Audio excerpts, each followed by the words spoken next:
terms of that being a strength, and how are you executing to where teams aren't getting easy baskets in the paint? We know the scouting report. We make sure we locked in, everybody on the same page, helping each other out when somebody make a mistake. And being like that, we know we got support behind us, so that'll allow everyone to be aggressive because we know if we make a mistake, somebody's going to step up and help us. Morez, what was that like for you? I mean, you've been committed here for 4 years or whatever it was, and to have that kind of game in a Big Ten game at home, what was the feelings like with that? It's a surreal moment. I've been committed since my sophomore year, so it feels great to get one of those games under my belt, and I'm excited. And you went on a heater tonight, but I want to get your thoughts on you just playing off the bounce a little bit more lately. Yeah, just that's something that a whole bunch of coaches and I have continued to work on. I think even just improving your ball handling helps with your 3-point shooting ability, and so recently we've been kind of fine-tuning some of those abilities, and then something like tonight where you just you kind of got to go and you need some of that, and so it's a blessing to have worked on it and just stayed ready. Morez, what's been your process in adjusting to your role here, and what's been kind of unlocked as you've settled in a little bit? My role here is a little different from high school, so I've been just keeping my head down, being steady, never getting too high, never getting too low, chopping wood and carrying water every day. I know it's a process. Things gonna go good, things gonna go bad, and I'm just making sure I'm ready when the time comes. Ben, Coach Underwood talked to us yesterday about when you may on a run, to kind of put your foot through the floorboard and build that. What did you guys do tonight to, take a 24-point lead at halftime, win by? Yeah, I'm bad at math, but as many as you did. Yeah, it's definitely something that we had talked about this week after Washington. It was a big emphasis that we need to play a full 40-minute game, and once we get the lead going, and once we start getting ahead, that's something that we need to keep going and keep pushing in order to push that lead to ultimately bury our opponents. And we gotta play a real 40-minute game. Kind of following up on that, 30-point win over the number 9 team in the country, great win over Penn State, 30 and 40 points. Are you guys even surprised about how dominant you guys have been? This team really prides itself in our defensive abilities, and like you saw tonight, when we really guard, we have the ability to get out and transition, and our offense really thrives on our defensive abilities. We've known this team has a really, really high ceiling, and it's a team that's floors is continuing to raise. And so I think that maybe tonight is a great example of the direction we're headed, and I like the momentum we're moving with. Ben is a vet. What stands out to you about what Morez is bringing as a freshman, and what does he add to your team? Tenacity And a whole bunch of toughness. This kid plays really hard. This kid shows up every day. Something about Morez. I actually told Tommy this on the bench today. I said, you guys make each other great. These kids battle every day at practice, and it's something Tommy as a sophomore, Morez as a freshman, I'm really proud of, is that they show up every day and push each other and make each other great. Ben, season high in rebounds for you. How much of a focus was that, just being aggressive off the ball as well during this game? Yeah, absolutely. KJ brings a great rebounding ability, and when I just think about ways to continue to help this team, rebounding is something that I obviously didn't. The numbers weren't super high at the beginning of the year. Tonight, it's something that I'm just continuing to work on. Being an avid rebounder, being very aggressive with rebounds. That's not something anybody's ever going to be selfish with. Going to just make plays and make winning plays. Morez, how do you and Tommy make each other better over the course of this season? We hold each other accountable. We never let each other take a day off. We always pushing, applying pressure to each other every day in practice, pushing each other, motivating each other, picking each other up. With being brothers on and off the court, and motivate each other to do better. Morez, your second jump, that's something from high school and just, from your previous years, you just done a really good job at. But what's improved in that area since you've been here in Illinois? Coach Fletch, I always had the second pop, but it was never as explosive as my first one. And I've been working with Coach Fletch, and he's getting it there. And my second pop is like explosive like my first one. Ben, you guys talked about next man up with KJ not playing. But what did Kylan do to, with the ball in his hands, a lot tonight to kind of just direct the offense the way he did? Yeah, Kylan's phenomenal, and I love watching Kylan on both sides of the basketball. The way that he's able to pressure the opponent, his on-ball defense is incredible. His leadership. Tonight he has maybe a little more pressure with the ball in his hands, and he made winning plays and did a great job with their hard hedge, being able to deliver plays and get us into the next action. And I mean, he's terrific, continuing to grow and do great things. Whereas obviously you attack the glass, and that's where a lot of your offense comes from. But there were a couple one dribble kind of finishes. Is that a sign of confidence for you, or is that another area of your game that you feel you can show moving forward? Yeah, I definitely work on it every day with Coach Jeff. So I'm glad it's showing, and yeah, it's gonna help me move on, keep me confident, help me move on to the next game. You know, what I'm developing. Thanks, guys.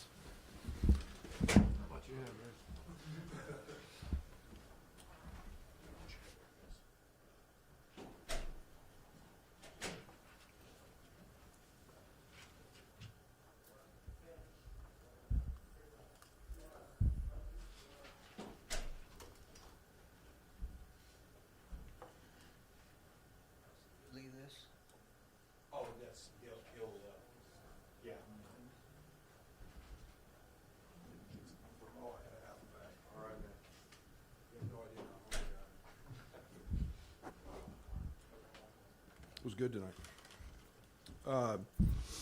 Yeah, nice game. Obviously, we get the news before the game that KJ is out and a little forearm deal. He went through shoot around, and then we do a workout prior to, and had some inflammation and soreness, and so just got that young man's best interest. So it was nice to see Ben get going. It was nice to, I thought we really guarded. The insertion of Will in the lineup gave us a lot of size on the perimeter with he and Trey, and then Bam does what Bam does. But it's, Tomislav was huge tonight. His defensive presence in the paint, his talk, his communication was huge. To hold that team, I don't know, 20 points and a half or whatever it was. They're averaging 88, was exceptional. That allowed us to get stops, get out and run. And I thought Bam did an incredible job of pushing the pace. We found Ben a few times. We had some good looks that we missed. But I thought Tomislav and Merez in short rolls were really effective tonight, spraying and being very effective in their decision making. The rebounding helped too. I thought we did a nice job on the glass. Brad, I mean, I know you've talked about this, but defensively, how has this team come together in the last couple months, and is it even better than you thought? It's chemistry. You guys have been around me long enough to know that it's, that end takes a while. This group has been able to expedite that process, I think, a little more than maybe some other of our teams because they're great communicators. They talk. There's some pretty smart guys out there in terms of basketball IQ and feel. I'll have to look at the film. I don't know if we blew any switches tonight, which is always nice. It's our goal. And then I thought we did a good job of contesting shots, but that comes with our size and our length. Yeah, it's just every day working at it and having a plan. If you come watch our practices, which I'll never let you, they're very boring because it's a lot of the same things over and over. It's just repetition in our foundation. So, but they're all getting there. They're all getting there. Brad, is that something that could linger for a couple of days, or do you think this was maybe a no idea? I haven't talked to the doctors yet. It's something that has limited him. In the 2 days prior, coming back from the Washington trip, and so it's we'll see. We got him. If we don't, we don't. You know how I am. Next man up. Brad, what was the adjustment without him as far as this is a disruptive defense that he's a primary ball handler? How'd you guys handle that, you feel like?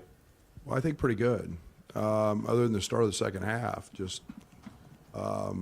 but that's the one thing about our team. I mean, even Tommy really can handle. but we have multiple handlers. We inserted Will based really on defense, his length guarding Hicks, but Will plays the point every day for us.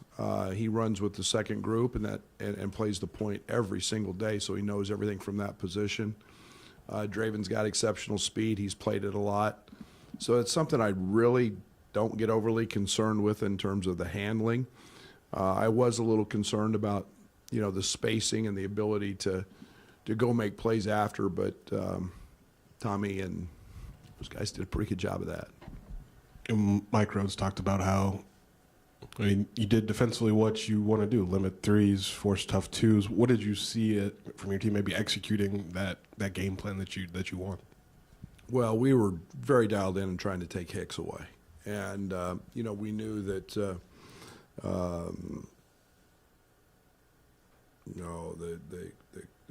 shoot, I can't see. What's his name? 23. Kern, is not a shooter. He's a guy that kind of facilitates and drives. Ben, we put Ben on him. Ben did a good job of, kind of mucking things up. And then, they're a team that's really hard to guard because everybody on their team sets ball screens. They're number one in the country in the most ball screens set. And I thought we handled the switches and our pressure was good there. And then I thought those two guys did a good job of just mucking things up on their non-shooters.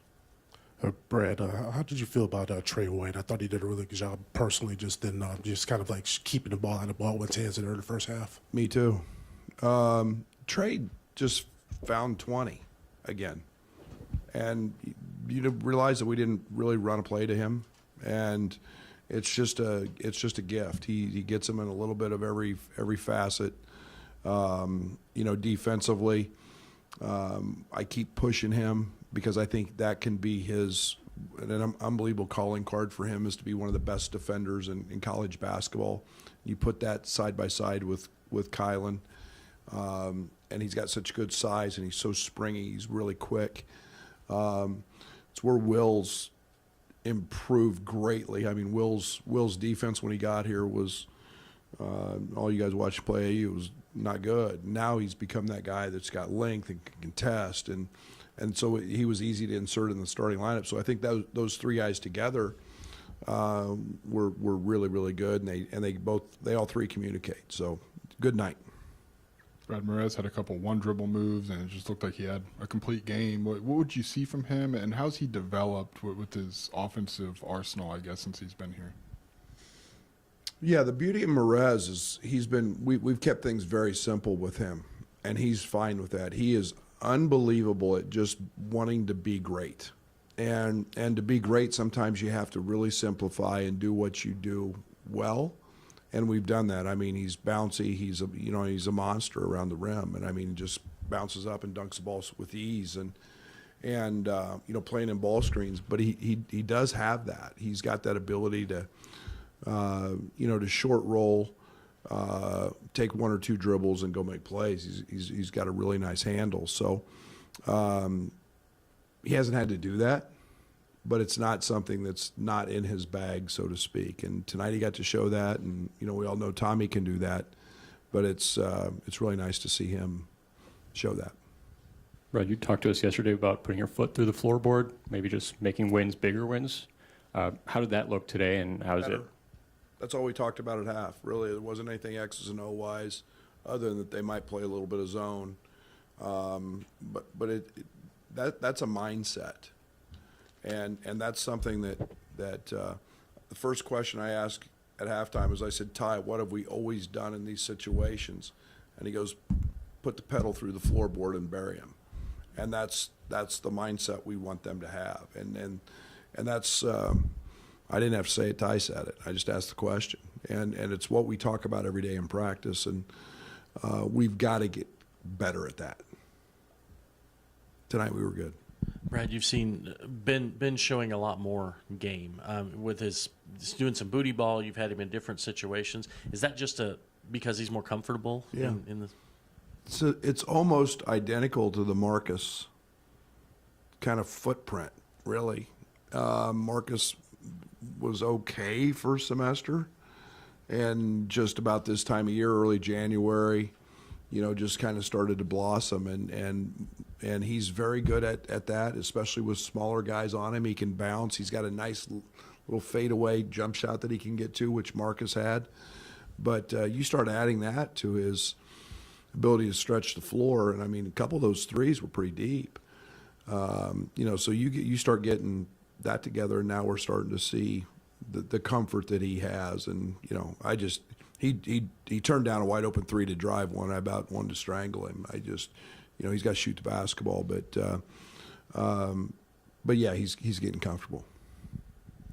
Coach Dre seems to really have kind of come into his own and found the spacing in order to find room on the floor and stretch the defense. Can you kind of talk about how his vision has and how he's found those opportunities to just make more chances for his teammates? Yeah, Draven gives us an incredible burst. And I mean, he's so athletic and he's so fast.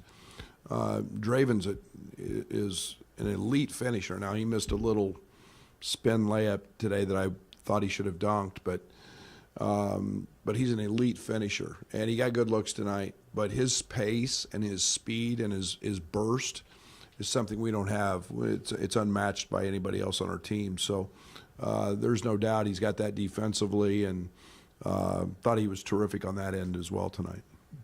What did maybe Kylan provide, especially in the first half, of just maybe directing traffic and running the offense?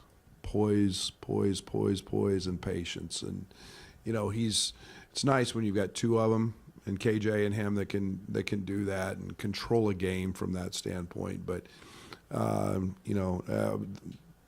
a little uncomfortable when he picked up one really early. But that's he's smart, he's cerebral, he knew exactly what we were trying to do. We literally ran 2 plays, I think, tonight. We didn't have to run much, and he just makes the right reads, and thought he was sensational. Brad, 15 rebounds for Ben the last couple games. What's gotten into him on that? I think it's just comfort. I think it's I've talked to him a lot about not just blocking out, because he's so assignment sound. That's why he kept playing him. He was. I mean, he's just been so assignment sound. It's incredible. I mean, our defense is what it is, mostly because of the job he does. He doesn't blow assignments. He's a great problem solver. But don't just be satisfied with blocking out. Go get the damn ball. And I think that's another level that now he's seeing he can do it, and he's handling the physicality of it, and he's understanding, and he's got long arms. He can, he's got some bounce, and that's a welcome sight, to add to what I think is a pretty decent rebounding team anyway. But for him to be able to pull those numbers is good. Seems like through the season, KJ's maybe really been the guy that's sort of dictated pace for this team. Just did things pick up a little bit tempo-wise, or? I don't know. We play pretty fast. I think we're pretty fast anyway. I think it's pace is misleading, because you can really run, but to me it's about how, if you don't get the initial hit or the layup in your primary break, then it's about how fast you get into action.